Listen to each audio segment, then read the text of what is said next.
దృష్టిని బట్టి కనిపిస్తుందది సృష్టని విన్నాను. దృష్టిని బట్టి కనిపిస్తుందది సృష్టని విన్నాను. నీవది వేదం అన్నావు, నేనది వాదం అన్నాను. నీవది వేదం అన్నావు, నేనది వాదం అన్నాను.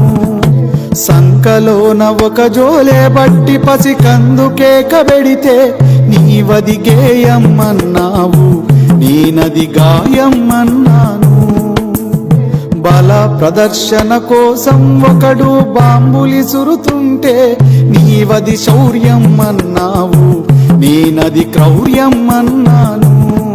కళాత్మకంగా సినిమా తప్పుడు విలువ చెప్పుతుంటే నీవది వినోదమన్నావు, నేనది ప్రమాదమన్నాను. అందం కోసం అప్పు చేసి ఒకడాభరణం కొంటే నీవది కంకణమన్నావు, నేనది సంకెళ్ళన్నాను. నమ్మిన విలువల కోసం కొందరు ప్రాణాలర్పిస్తే నీవది మరణం అన్నావు, నేనది జననం అన్నాను. నీవది మరణం అన్నావు, నేనది జననం అన్నాను.